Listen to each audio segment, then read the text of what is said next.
Hello and welcome to the channel. If you're new here, this is my space for exploring concepts related to basic psychology and mental health, along with creativity and the arts, and ideally how the two connect back to each other. Today I'm talking about the meaning and concept of arts education, along with a handful of qualitative artistic forms of intelligence and different ways of thinking. This is something I'm very passionate about because I am a performance artist and a teacher, so I care a great deal about how these concepts are brought into our schools and how children learn and grow from them, because I've had so much experience with that firsthand myself and in teaching and seeing what it does for students. So the basic roadmap for this video today is I want to touch briefly on a little bit of history, sort of where we are now with arts education and how we got here, where we were before and sort of how that shift has happened. And then I want to get into what are these ways of thinking and forms of intelligence that we find so prominently in the arts and are otherwise somewhat lacking in the hard sciences and the other forms of education that we tend to focus a little bit more on. So to get into a very brief history lesson, if we go back in Western civilization to the 1600s, 1700s, I thought it was fascinating to learn that the arts were seen almost as utilitarian in the education system. They were a basic part of what children were taught. So your basic elementary education would include drawing, reading, writing, singing, and learning some form of instrument. And this was just seen as your basic standard, what children were expected to learn. Drawing, for example, was seen as a good way to teach geography, nature, and fine motor skills. Then in the 1900s in the US, when we had the Industrial Revolution, there was this big shift in the way we viewed arts education, movement culturally towards being very fascinated and excited about predictable outcomes, being able to get things done in a standard organized manner. This excitement over factories and machines and being able to get things done right on time. And you can see this shift in our school system at that time. There was also a lining up in many ways in the development of the education system alongside the development of psychology, which was a new area of science. And this interest too for psychology to make it as close to a hard science as they could. There was this drive to have it be taken more seriously. So education kind of followed, and we had this focus, this obsession with creating standardized outcomes. And if you look at our schools today, you can see elements of industry and the Industrial Revolution, how it's left its mark on this field, where we have students grouped by age. They change classes on the bell. Everyone is supposed to graduate having met certain calculated incomes. We have these standardized tests because we want to make sure that we have clearly measured outcomes of success. It really galls people when education doesn't fit into this industrial box, and that goes back to the 1900s, and we can still see it today. So it's left the arts being relegated to this sort of subcategory where they're for fun. It's good, we value self-expression. We want children to experience the arts, but we don't view them as being nearly as important as math or the hard sciences, or something that's really concrete that we can get our hands on and we can understand. This historical movement actually was even more emphasized during World War II, when there's only time for survival. When you're in crisis, wartime, you want to let go of everything that seems superfluous and doesn't immediately help you with survival. So that was emphasized again, this shift towards just focus on math and the sciences, just focus on what will get us raw materials, how will we win this war. And you could see it again even more so in 1970 with the launching of Sputnik. We wanted to get to space. There was this huge, exciting, wonderful emphasis on the sciences. Our scientists became heroes, and that was an amazing thing. But somehow in the midst of this, we forgot about the power of artistic intelligence and how these forms of thought and ways of thinking will help win wars, how they will help you launch a ship into space. And if you study history, you look at great strategists, inventors, people who have won wars and who have come up with amazing discoveries. They were brilliant, creative thinkers. It's a given.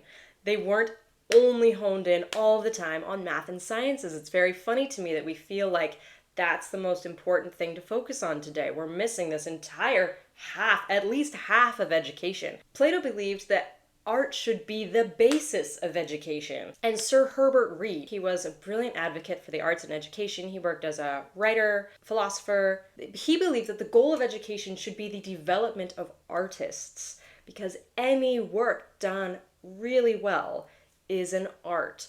if you want to be a surgeon, you want to be a carpenter, it doesn't matter necessarily which career you want to go into.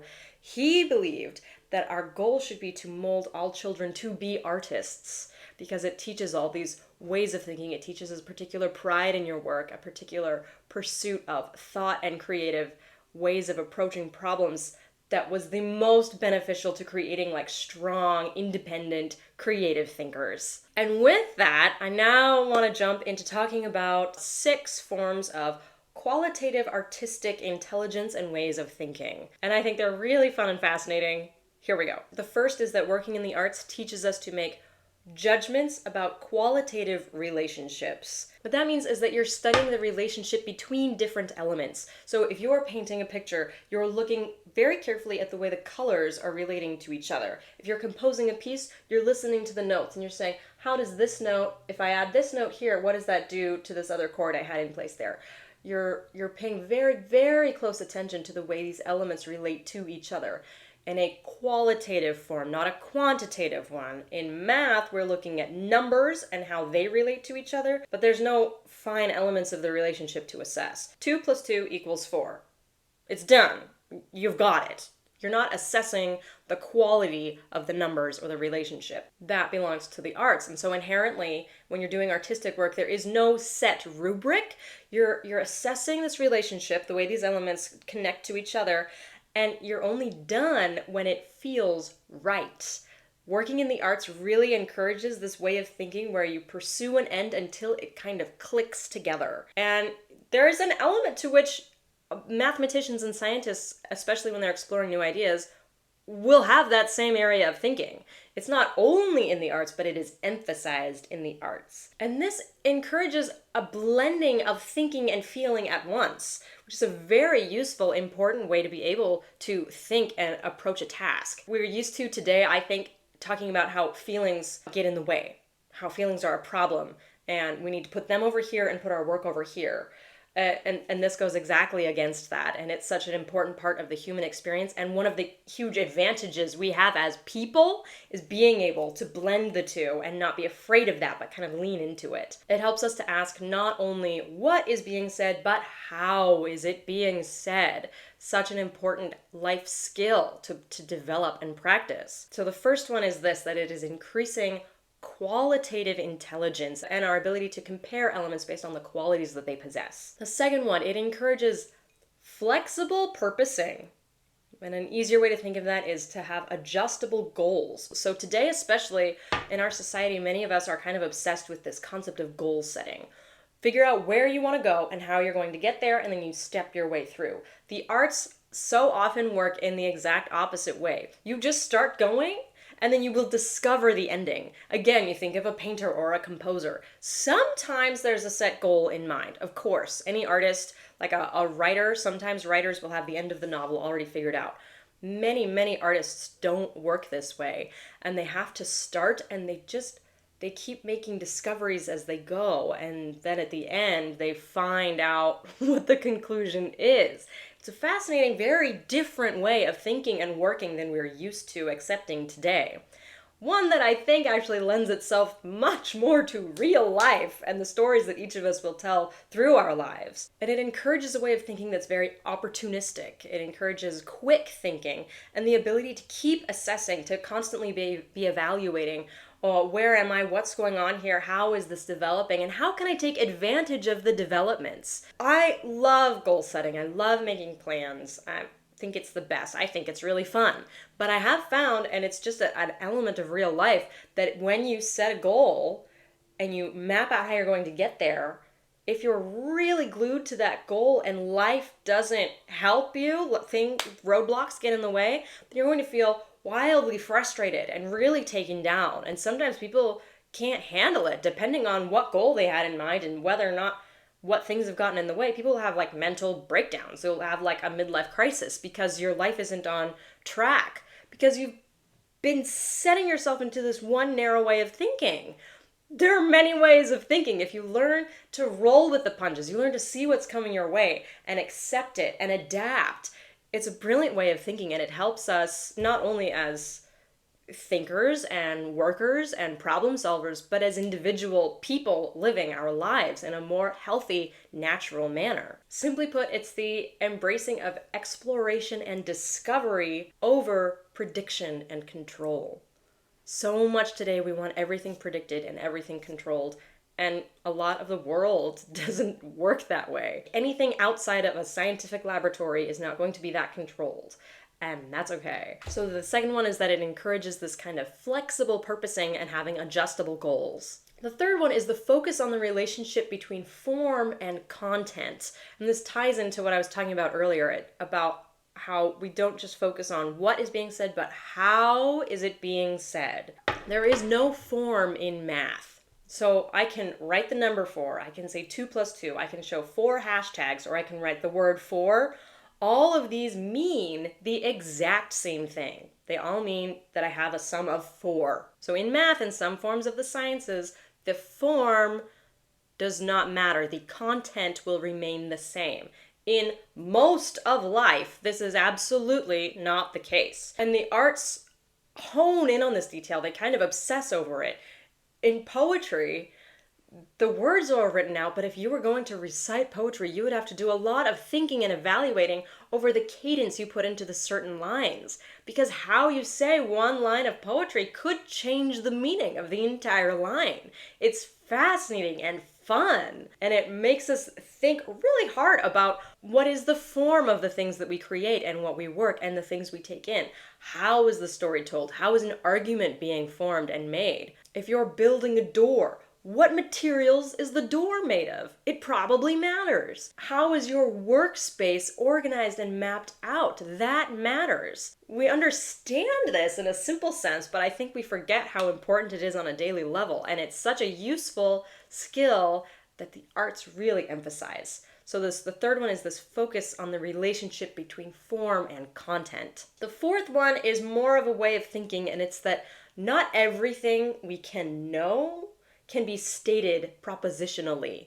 Not everything we understand can be clearly put out in a nice, tidy sentence. Science states meaning and the arts express it. There's a reason that for great tragedies, we have memorials or shrines. There's a reason that poetry tends to come up for weddings and funerals, and not on an average Tuesday. This is why most religious services have form and music and elements of mystery to them. It's because there's so much in the world that's a little bit intangible, that's a little hard to just say simply in one sentence. We have to kind of experience it. We have to express it.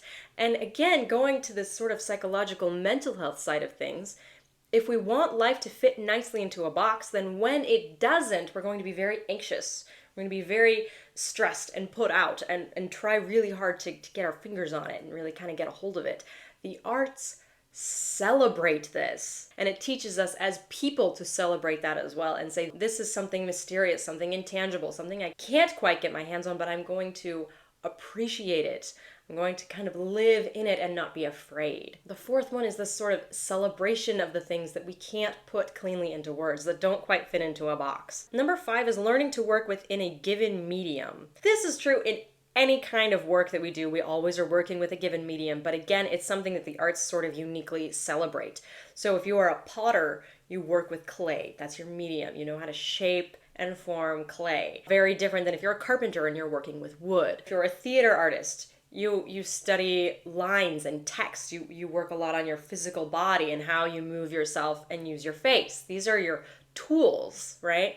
This is the form that we have to work within. And then especially if you study a couple different forms of art, like maybe you play the piano and the flute, you come to kind of appreciate and celebrate the different mediums, different forms, and understanding the play, like the back and forth between ourselves and the thing that we are molding and shaping. Because there is a back and forth there, and this holds true on a micro scale, like myself and the pot, if I was a potter, and on a macro scale, the arts and society. There's always sort of this mirroring back and forth where I'm giving to the thing I'm creating, and the thing I'm creating is sort of giving back to me, and you find this within the given medium you're working in. Winston Churchill is quoted as saying that first we design our buildings, and then our buildings design us. There's sort of an understanding of this back and forth between the two, because it's so real and so true. How are the artists, like what is being created in a given time period, how is that shaping society? And then how is society shaping the arts back? This is something that we can develop an understanding of by creating art, by studying some form of creative work. So number 5 is that it celebrates and kind of explores the reality of working within a given medium and how that plays back on us. And number 6, another way of thinking, more than a form of intelligence, is that it encourages satisfaction with one's work. And that doesn't always sound important, but it is. There's this funny notion today, it's insane to me, that in a way, because the arts are seen as being fun, kind of more enjoyable to study and work in, that they must not be important. That valuable things are boring or hard. And this, that is insane to me, because we do our best work, we do our best learning when something is enjoyable. Nobody works well when they're miserable. I don't understand how there's some notion that we just need to put more standards in place and people will do better work. That is not true. There's no truth in that. So again, this notion that I talked about earlier, where an artistic work encourages us to do a project until it kind of clicks, until something feels just right, like you pursue the work until it just sort of sits right in place, that's finding real satisfaction with your work. And it goes back to this idea of developing children to be artists. You want someone in the workplace who's going to pursue their task until it's just right. You don't want an employee who's going to say, that's good enough. So many of us in our jobs, that's how we feel. We're like, well, I checked the boxes. I've met the rubric. The standards have been met, because there's no hook in. For so many of us in our work environments, there is no satisfaction with our work. There's no artistry there. There's no pull to like really hook in and really get it right, because you're so proud of the creative problem solving and the ways you've been thinking and how you've come up with the solution. Many of us are just handed a rubric and said, you need to check these boxes every day. Thank you very much. It's standardized, it's predictable, and it's really boring. So number 6 is that it encourages satisfaction with our work and really pushing to get there. So those are those 6 qualitative artistic forms of intelligence and ways of thinking. And we covered a little bit of the history on where arts education has been and where it is today, and I hope we can bridge the gap. There is a movement in that direction. People are really craving kind of getting back to this more human and a little bit less standardized way of living and thinking and teaching, and I'm excited about that. Thank you all so much for watching. I hope you found this as interesting and enlightening as I do. I love researching it and talking about it. If you have any thoughts or comments, drop them down below. Go ahead and subscribe if you haven't, and I will see you next time.